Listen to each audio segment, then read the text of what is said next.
replace it, but I didn't like the way this looked. I found an evap leak coming out at this component because it was all cracked. I'll show you the old one.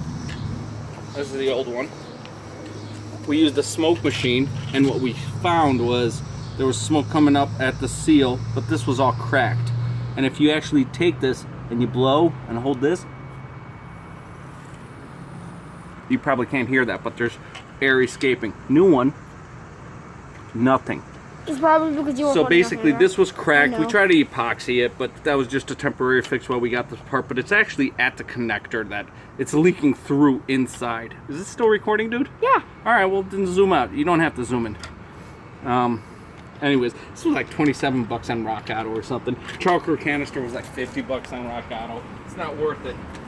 This actually came with this new seal that goes to the charcoal canister. Let's give him some part numbers.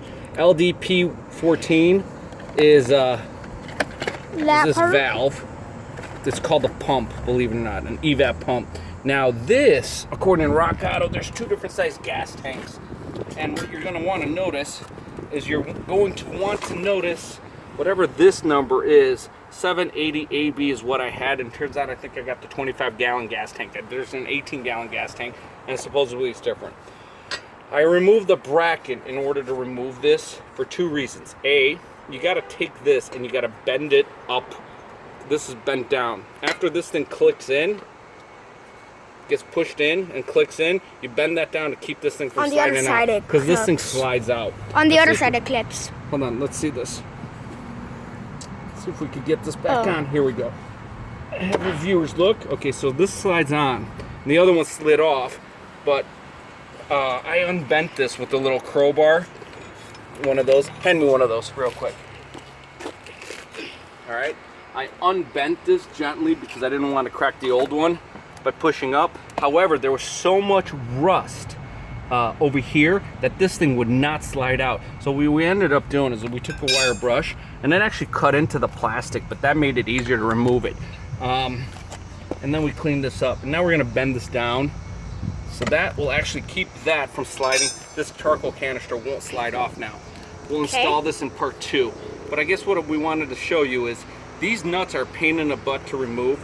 They're 16 millimeters, there's 3 of them, and there are rust forms on top, so we used some what's it called, freeze off, and we unscrewed as much as we could with the small, not this breaker bar, but one half as long as this one. Okay, the impact gun wouldn't, we had a little Ryobi electric impact gun, and that wouldn't do it. That's too big of a breaker bar. We actually used the smaller one, that one over there. To the right, right next to the freeze off can. To the right, right next to the freeze off can, right there. Yeah, so that's the one we used. And then it got kind of hard. We didn't want to break off the bolts, so what we did was we sprayed freeze off. There's a little hole on top of where the bolts go in. You can spray the freeze off in. My face is covered in undercoat spray because I hate rust, so we scrub and undercoat spray everything. First we paint and then we spray over that after that cures. So this car's got probably about a 1/4 inch of rubber